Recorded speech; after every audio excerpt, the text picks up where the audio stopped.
got a complicated view about aliens.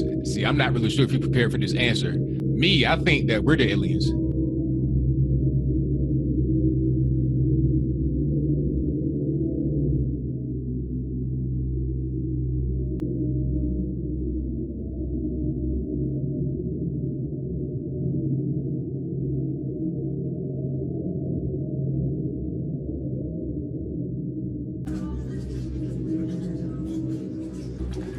I had some experience as a child of being visited. One of my first memories I have, if not the first memory, is of something looking at me and just observing me that wasn't human. I was a captive audience at age 4 in Midland, Texas. I see this entity walking away from my little bed, and the thing is real skinny. He's got a bulbous head.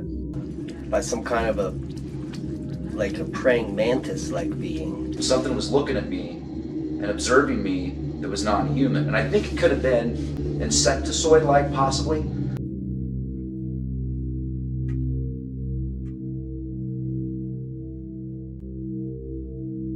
All right, so I'm about to call Jordan Maxwell, and I don't know if you call it an interview or not. I'm pretty much just going to let him talk. I mean, because nobody wants to hear me, right? Anyway, so here we go.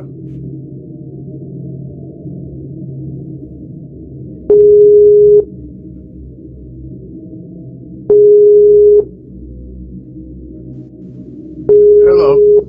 How's it going, Mr. Maxwell? I don't know. Nobody ever tells me anything, so. Nobody tells you anything? Nope. Looks like everything's all right for the moment. All right. So I got you here on Skype, and you're on my YouTube channel. I'm honored to have you as a guest. Well, thank you. And is it coming in clear enough? Yes, you're coming in loud and clear. Good, good. Okay. Where do we go from here? Well, I would figure you were you're the expert in that area. Where do we go from here? Well, I would suggest you introduce me, and then I'll take it from there. Okay. Well, this is Jordan Maxwell. He's got, well, I'd say 50 years of research into the occult, theology, and the hidden meanings behind language and symbols.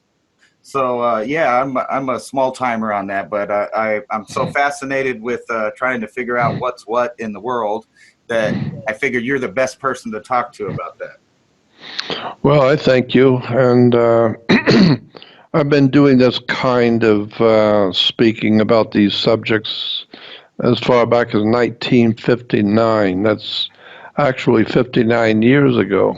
Wow. Next year it will be 60 years I've been talking about these subjects. And they're very, not only interesting, but they're too important not to know about. Yeah. And so I say they're interesting to explore, but they're too important to ignore. And that is how our language works, how our world works, how the system that we live under works. People don't know how things work, and that's why they get in trouble. Yes. You get in trouble with the law, you get in trouble when you have to go to court. Some people go to jail, and other people lose everything they own. And, people get locked into the military and ended up being killed, and so people just get in trouble all around the world. Why? Because nobody seems to know how this charade circus we call life, how it really works. That's right. And so that's what I've been trying to do for going on 60 years now, is trying to educate people to how the world really works. And I will guarantee you, I don't care where you are in life, I don't care what your education background is, I don't care how many degrees you have by your name and how smart you think you are, I will guarantee you, you don't know how the world works. You think you do, and some people know a little bit about certain things, but the world's much, much, much more deeper than you think it is, and it's a lot of been around for long time. The world has, and so it's perfected itself in its criminality and all the dark stuff that goes on in the world that we're not aware of. Yeah, and there's a lot of it. Oh God, yeah. The world's just crammed filled with all kinds of secrets and dirty criminal stuff going on, and ripping off of old people and stealing everything people have, and it's just a terrible situation. And I don't think there's I've said this before, and I believe it. I don't think the human race is ever going to be able to do anything about the injustices in the world. And I think it's even less now. We had a chance. I think we had a somewhat of a chance back in the 1770s when the U.S. of A. was founded. What was his name? Thomas Paine? Yeah. Yeah, Thomas Paine said, looking at the founding of the United States of America, and he said, for the first time, we have a chance to remake the world. It was almost as if everyone knew that what was being done in the founding of the United States of America had never, ever been done before. It was an extremely different thing that was happening, whereby government was being divided into three parts, and nobody was going to be able to have more power than anybody else. And parts of the government were going to be dependent on other parts of the government for permission, and so people would be protected from their government. They would have freedoms and protections and Bill of Rights and all that kind of thing. And so that's never been done before. And the idea of individual liberty. Yeah, individual liberty, right? Exactly, and nobody's ever heard of that. And so when the powers that be, back in 1770s, that was the royalty of Europe and the royalty around the world, but especially in Europe, when they heard that there was a new kind of government being formed, and it was guaranteeing people their freedom and individual liberties and freedoms to do what they want and to worship the way they wish and be who they are and do what they do. And the people who were in power in Europe immediately said, "No, thank you. That's not going to happen. No way." Yeah, I mean, how can you let people have the pursuit of happiness?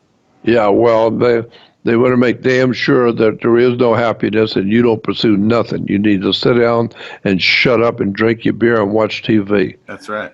And so I don't do either of those things. Well, there's a lot of people awakening to the fact that these were all put there to keep you occupied so you don't think too much and get in the way of your masters who own you. And so I'm just amazed how much people don't know about the world they live in and the government they live under. And it's like I've heard you before talk about this, and ever since I've heard you say it, I've realized it more and more that it dominates every aspect of everyone's life. Is that there's two law systems going on here. There's the Constitution, the law of the land, which everybody believes we live under, and then, like you said, about maritime law, and like everything else is maritime law. None of it's based on the individual or the law of the land that we're supposed to live on.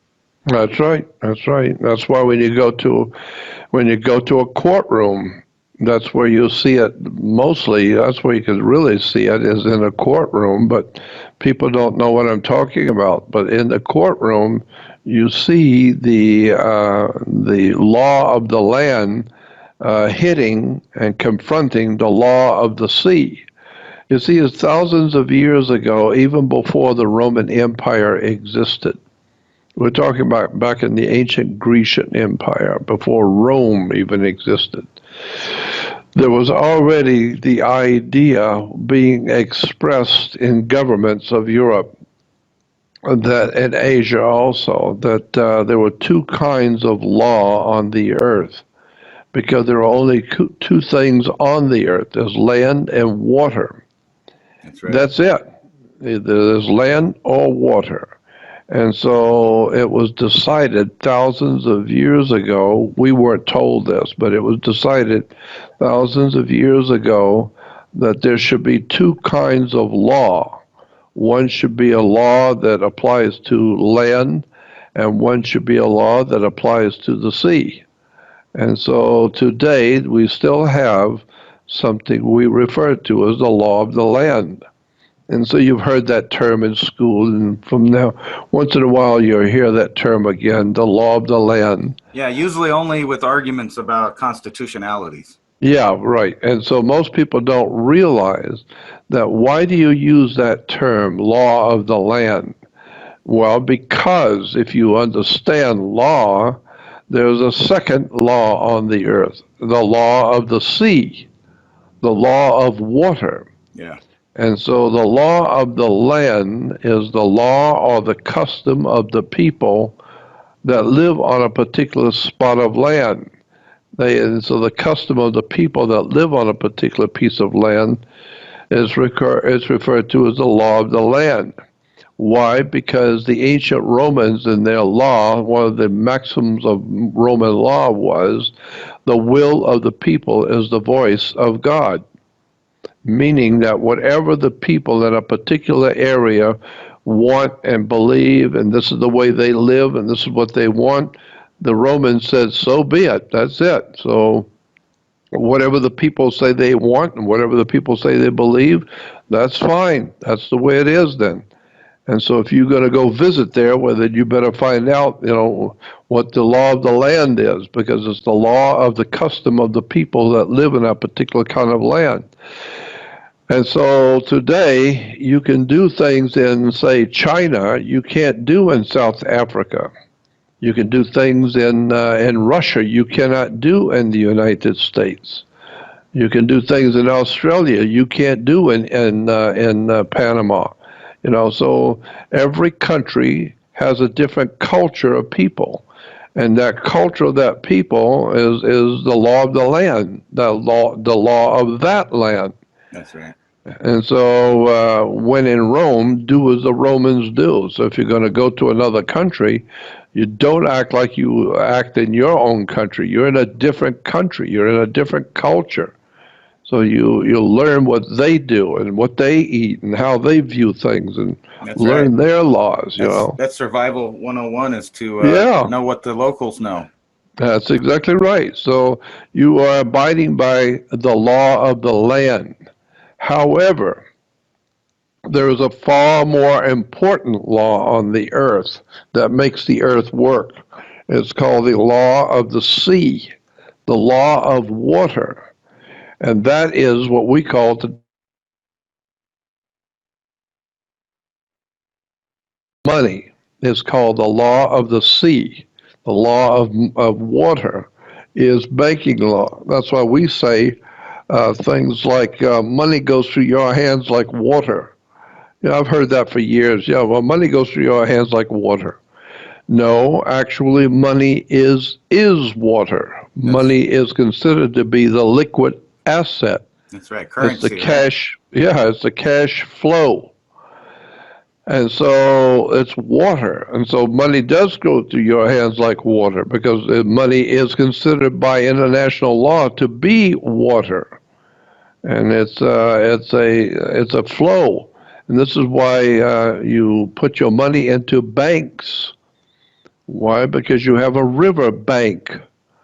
And what does a river bank do? It directs the flow of the currency, because your money is called currency. Why? Because it is a current. It's an ebb and flow, like the ocean. The tide comes in, the tide goes out. The waves come in, the waves go out. The money comes in, the money goes out. It's an ebb and flow. It's a currency. And so you put it into the bank, which is a river bank, and the river bank directs the flow of the current, see? And so once you see how that works, money is water, and then you find out that money, there's a whole world of knowledge about how money is negotiated and how it operates around the globe. All over the world, nations of the world have their own economics, and yet the whole entire world is connected to one operation. It's called Maritime Admiralty Law, the law of money. Yeah. And that's a whole story. Is this I mean, not to cut you off on this, but I know you knew Zachariah Sitchin and worked with him. Yep. And whenever I read these books, like the Book of Inky and stuff like that, they always talk about how when Lulu and Inky first got there, they came in the water and they wore fish suits and they set up kind of on the water first before he moved into land. So is that why everything's based like off of that point, that he came from the water, he was the ruler of the water, and so everything that they built from then on out is based on the water. Yeah. And the rules that were set up with him being the master of it. Yeah, that's right.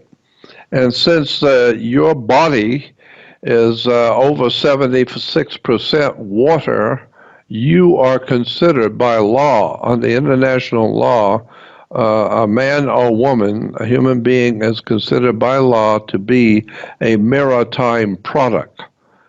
And so, because you are 76% water, and when you were born, you came out of your mother's water. That's right. So her water broke, and you came out. Well, and then when you came out, you were covered with water, and your lungs were breathing water when you were in your mother, and then you come out, and so now your body is 76% water. So you are considered a banking product. You are a human resource. Is that why it's the natural? Like as soon as someone, any kind of family or business or anything, when they always call that, like you said, underwater, like whenever they're broke and they're in debt, they run to the bank, like the bank would save them. I mean, not like they're going to, but like you said, when it relates to reality, if you're drowning and you're underwater, you're trying to get to the bank to get out and get on the land. Yeah, that's about it. I think you got it. Wow. Well, I mean, I didn't know that there was like a correlation. I just always thought of that when you said about people being broke and they're underwater. It always made me think of drowning, and then people. Well, we save people drowning in debt. Yeah, that's right. So, let me give you an example. Money goes through your hands like water. Well, because money is considered a liquid asset. Right. And so we say things that are all the different terms that we use and say every day that deal with water. For instance, we can say if you're really broken, you're totally out, then we say he's all washed up. Wow. I didn't even think of that one. Yeah. And why? Because, well, he's awash in debt. Wash in debt. Yeah. And so when you go into court, once you go into court, you're now in hot water. Wow. And you're going to need somebody to bail you out. That's right. And so therefore at the banks, they get flooded. They get flooded with bailout money. Wow, and they do that a lot, don't they? Yeah, and so your bank account has dried up, or you have an offshore account. Wow, yeah. Or you're drowning in debt. It's just on and on and on with that, isn't it? Well, yeah, I'm not through. Oh. And so you are laundering dirty money. Yeah. And you're doing it in the mainstream. The bank can levy your account. Don't worry, one day your ship will come in but your house is underwater. And so when you have no cash flow, you float alone at the river bank, which directs the flow of the currency. And so we say not to make waves, because we don't want you to rock the boat here. So the reason why is because we run a tight ship, and we want to know if you're on board. That's right. Why? With laundering the money in the mainstream. And if you are, you can work in the shipping department, or the bank will levy your account. And so, even government's called statesmanship, and or government is called a ship of state. And so, let me explain something to you. That first of all, there's so much here I need to go back and set the stage for understanding all of this. First of all, every ship in the world, period, on the earth, any ship, a rocket ship, a sailing ship, any kind of a ship on the water or in the air, or whatever kind of ship it is, all ships must have a captain. That's the law. All ships have a captain. The captain of an airline, that's an airship. Or if you're an astronaut, you're a captain in the astronaut. Yeah, well, that's a rocket ship. Or if you have a sailing ship, well, then there's a captain on the ship. And the captain on any ship is considered to be, by law, God, G-O-D. A captain on any ship is considered to be God. That's the law. That's right. Meaning he is the law, period. Whatever he says, he's the law. You don't think so? You mess with a captain on board ship and they'll throw you in the brig so quick, throw you into a jail and report you when you get back on land, and you go into prison. Yeah. Because why? Because the captain said so. Period. Yeah. So therefore, you need to understand that when a ship pulls into harbor, I was going to say all ships on the earth, any kind of a ship, is always a female. It's always female by law. That's right. Any ship. Why? Because the captains always say, when they're talking about their ship, they always say, oh, she's a good ship, and she's done well, and she's this, and she's that. Why she? Why is the ship she?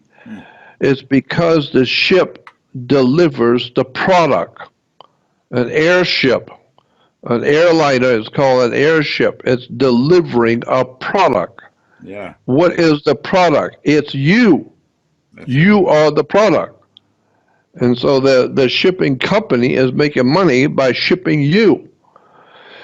And so all ships are female because the females produce the product. So in a marriage, the male manufactures, but the female is in labor, creating the product for the man, but he manufactured, and then the female is producing the product, and she's in labor, building the product. Yeah. And so, do you understand? So Yes. now we talk. So You just made now, another epiphany to me too, because you went through the whole maritime, like with the ships and the government and everything. So I guess that's why when a military person or wants to be in the military and they can't handle the maritime system, they get washed out. that's it. You get washed out. Oh, wow. That's it. And so when the ship is female, all ships are female. So when a sailing ship, like these big ocean liners, pull into a harbor, say from Japan with $800 million worth of TVs or Toyotas or whatever, the ship pulls into a harbor. Where it parks is called its berth, B-E-R-T-H, a berth. Yeah. So the ship is sitting in her berth. And so every piece of merchandise coming off that ship must have its own paperwork. Each car or each TV, each item must have its own paperwork. So it's referred to, the paperwork on board ship is referred to as a certificate of manifest. Why? Because yesterday, when we were all at the harbor, there was no ship here. But when you came in this morning to work, there's a ship sitting here. So it has manifested. Well, not only has it manifested, but it manifested $800 million worth of Toyotas also. Yeah. And so each piece has to have its own certificate of manifest. What are you talking about? Well, we want to know how much does it weigh and what color is it? Is it 2 doors or 4 doors? And what color is it? Does it have air conditioning, etc.? And what was the make and the model, etc.? And so why? Because we need a certificate to show its value and what it is that was delivered. And so this is why when when your mother is in her birth, she gives birth to you. And so the ship, she is in her birth. The ship is in her birth, and she's giving birth to you.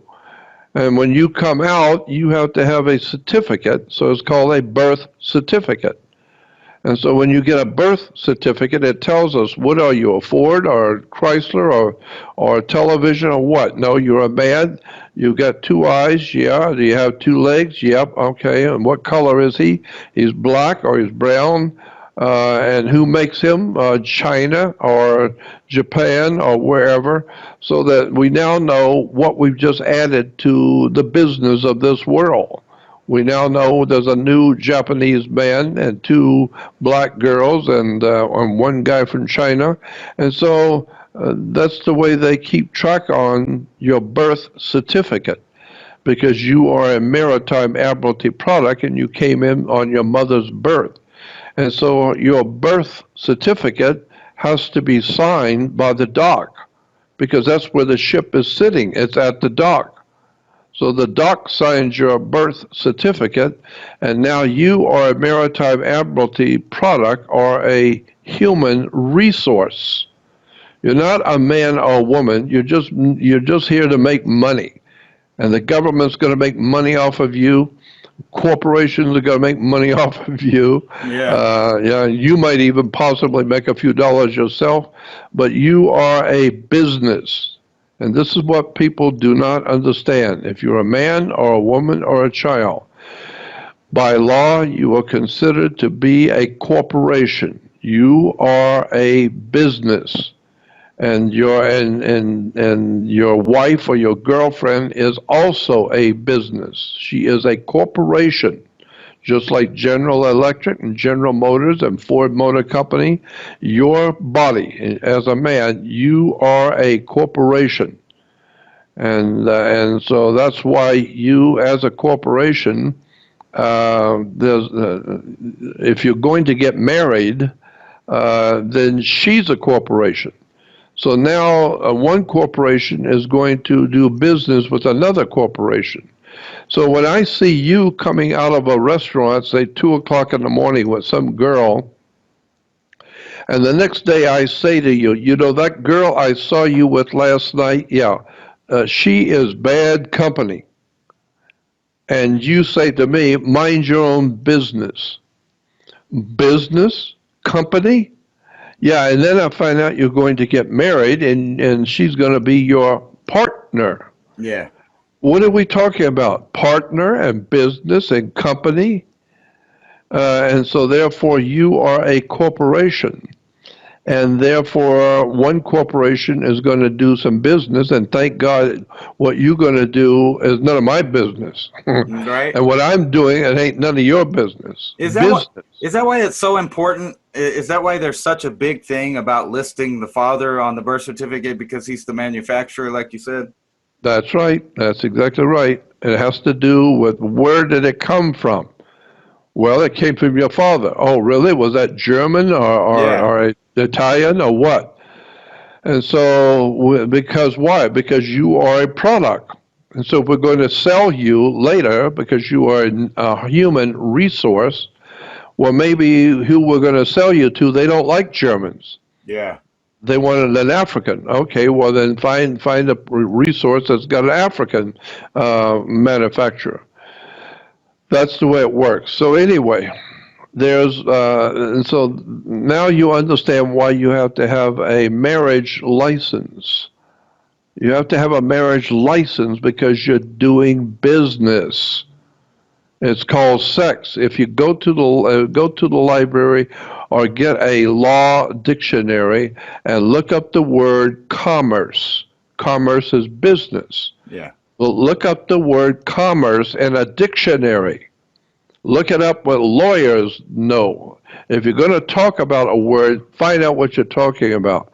Go to a law dictionary and look up the word commerce. And it will tell you that in law, the word commerce means sex. It's just business. Happily, that's none of my business. and who I sleep with is none of your business. That's right. But it is business. Why? Well, because if something happens, you don't go to the Lord and talk to the Lord Jesus. You're going to court. That's right. And you better bring your house and your money and your car and anything else you own, son, because that's just business. And that seems to be everybody's side action is trying to get into your business. They want in your business. What are you doing? What do you got? Yeah, and I would say it's none of my business who I'm sleeping with. That's my business. And then so that's, but if you're going to make it legal and join two corporations, that's fine. Anybody can do that, but you better get a license. Why? Because there's two corporations and they're doing business. And you don't do any business in this country unless you cut the government in on it. Yeah. Period. You show the taxes, you pay the fines and fees, and you get the attorney, and you sign the contract. Now you can do business. And if you come together and create a new product, like a baby, that product belongs to the corporation that gave you the license. Because if they're giving you a license, that means they have the power, you don't. So you need to get the license from them. Why? Because they are the boss, not you. Well, if they give you permission to do something, then they are part of what you're doing. And so when the baby is born, it has three parents, you, your wife, and the government. And you don't think so? Wait till the government decides to come take your child from you. Yeah. And then you'll find out. It's terrifying, too, that people don't realize that they don't have control. Like you said, they don't understand how anything works, and that they don't have any control over it either. That's exactly right. And then when you get to understand, my goodness, there's just so many avenues we could go from this, because it's a very big subject of how the world works. Let me give you another even worse example. now, though, because like the simple language or the layman's language, the people on the streets right now, and they don't even know that. No, they have no idea in the world about any of this. So first of all, I would ask, and I do this all the time, I ask audiences, how many states in our federal union, how many states are there? And most people will say, if they're smart and educated, they'll say 50. Yeah. President Obama said the 47. The 47 states. So damn stupid, he didn't know there was 48, and then we added 2. That makes it 50, not 47. Yeah. But that's okay. He didn't know from crap anyway. But so you say, how many states are there? Well, there's 48, there's 2, that's 50. Actually, no, there's 51, and that's not even correct. There's, Is that there's Puerto 50. Rico? No. Okay. 51 states in our federal union. We got the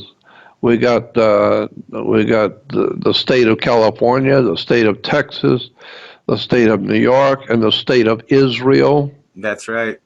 Yep. Uh-huh. So that's why the United States is spending so much money in Israel, because it's a state of, it's the state of Israel, like the state of Alabama, and the state of Florida, and the state of California. That's right. It's the state of Israel. It's part of our federal establishment, period. Now, the other thing, though, is that we're talking about the 50 states in our union. How many states are in our union? Like I said, most people, if they're educated enough, will tell you there's 50 states. Yeah. To which I say no, no, and no. There's not 50 states. There's 100 states. Completely and totally different 100 states in our federal union. You just didn't know it. So here's the way you understand that there's 100 states in our union. Every state is 2 states. But you are not supposed to know that. All you need to do is drink your beer and watch basketball and shut up. But there are actually 2 states. In California, you have something called California State. And in California, we call it Cal State. So we got Cal State Northridge University and Cal State Long Beach College, Cal State this and Cal State that. Well, Cal State is California State.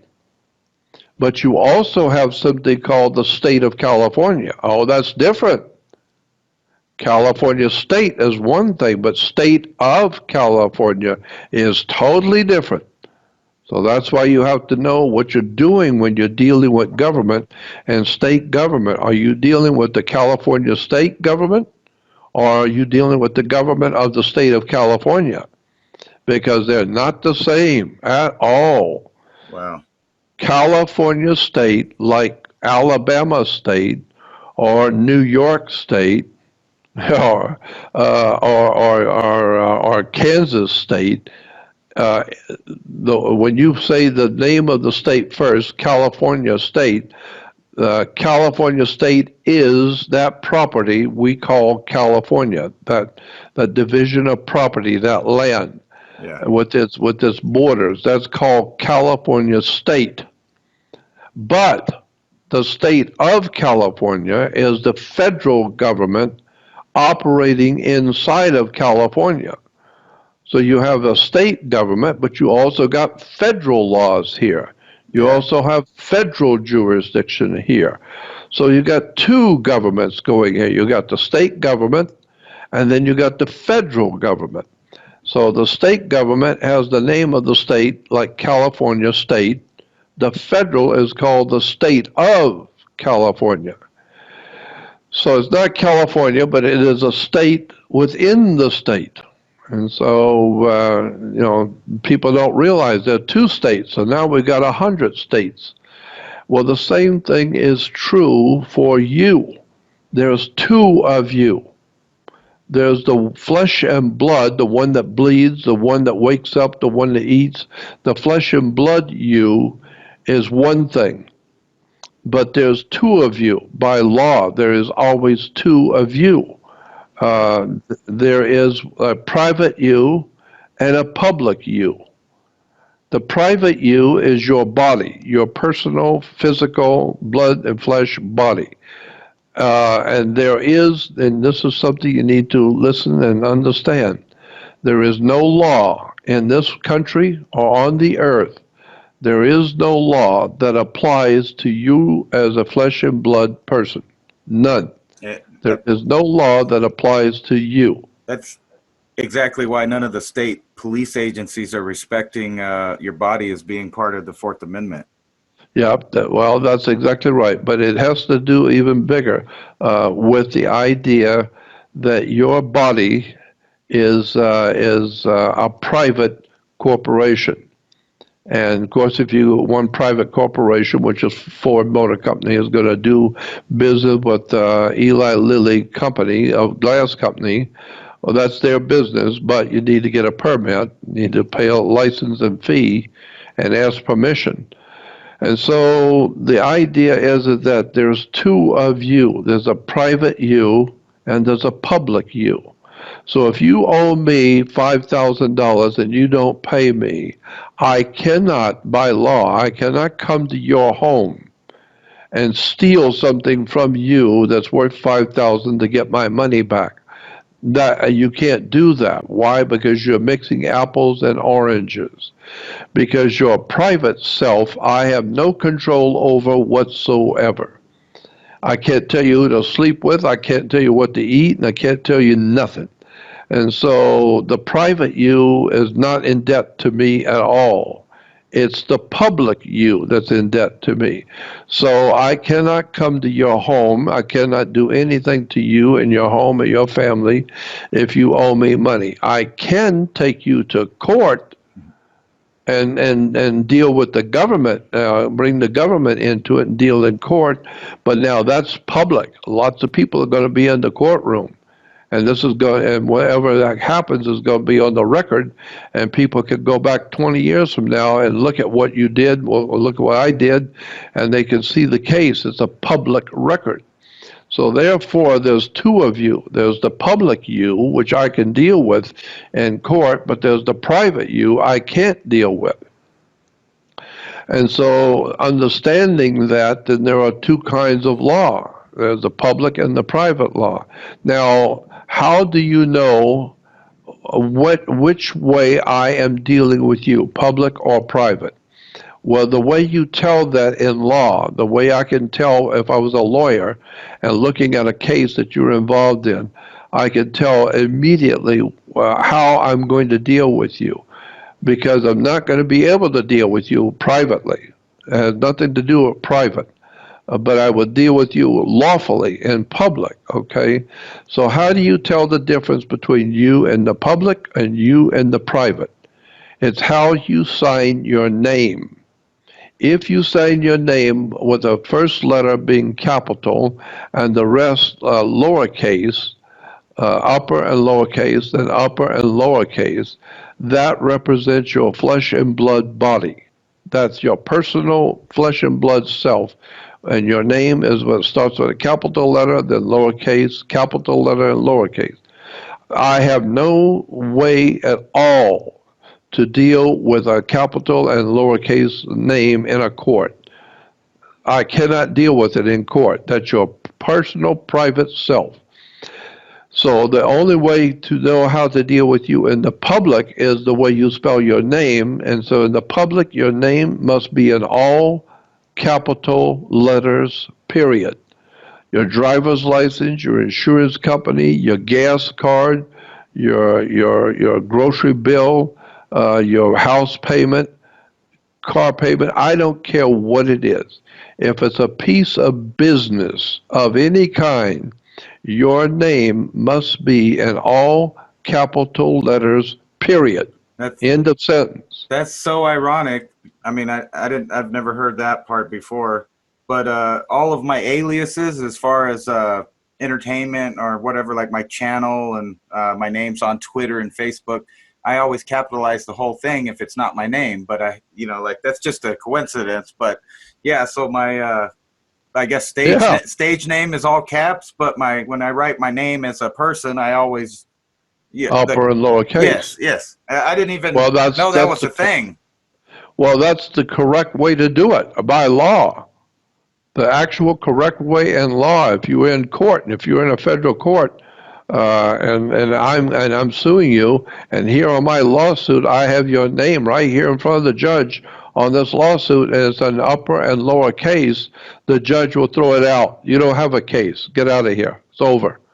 Wow. Why? Because the only way you can deal with another man, another human, is with all capital letters, because that is your public persona. That's your public name. Yeah. I can't deal with you in the private. I got no dealing with you in private. Now, understand there's a private and a public you. Well, if you go to a restaurant with, say, 10 of your friends, and you're sitting in the back corner of the restaurant in a private conversation, You can, the way the world works, you can use any language you please, any cursing or any foul language you wish, and call anybody you wish anything you want.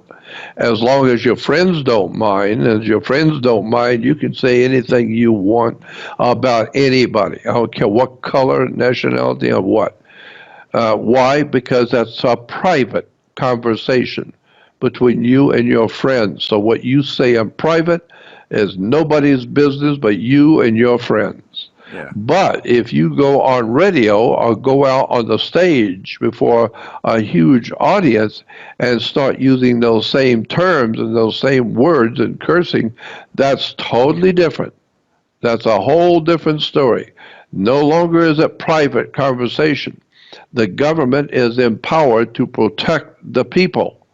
And so when you're using language like that, you're hurting other people's feelings. You are angering them as though they have a right to come in and put you in jail. You can be sued and put in jail for using curse words and stuff and calling people names and racial terms and all that in public. So are you telling me that legally you only have free speech in private?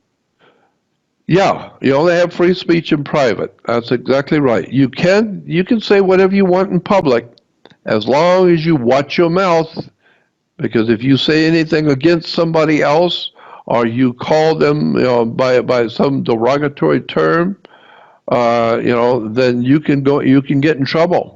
Yeah. You know that as well as I do. If you go out and start calling people racist terms and calling them all kinds of names, they can sue you for libel and sue you for calling them those terms. Why? Because it's in public. They don't care if you're a Ku Klux Klanman and you really are cursing and ranting and raving about blacks or Jews or whoever. As long as you're in the church with the rest of your Klan members and it's private, just between you and your friends in church, that's private. That's not public. But if you go out on radio and start talking the same way, now you're getting in trouble. Now you could be in trouble. The police can arrest you. And it'd be a good thing if they did, because maybe somebody's going to kill you for what you said. Right? And so there's a difference between the private you and the public you. That's all I'm trying to say. Yeah, that's why they keep coming up with all of these new terms. That's right. I can't even keep track of them. There's I know. Gender fluidity and a trans this, trans that, or a hate speech is seems like a new term to me. I know people spoke with hate before, but now it's a thing that they're trying to prosecute you for. Oh, of course. Now, here's some more. When the ship pulls into a harbor, as I said, she's a good ship, and she pulls into harbor, and she's got all this, merchandise above, and she's got it all on her. So she is delivering the product. Well, that's what your mother did. She was in labor delivering you. She was in a delivery room. And she delivered a product, which was you. And so that's why you have to have a birth, B-E-R-T-H, birth certificate. It's got to be signed by the doc, because that's where she was sitting, by the doc in her birth. Okay, so now what you need to understand is that, now just hold on and let me think about how to say this. There's two kinds of law, the land and sea, the land and the ocean. All right, in Latin, the sea, the S-E-A, the water, the land, and the sea and the ocean is M-E-R, mer. Mer as in mermaid. Yeah. Or mer, mer is the sea. And so we say, and we've even had songs that say that the sea is enchanting. We interrupt this program with breaking news. You see this right here? I 100% endorse this. This is good stuff. Brilliant.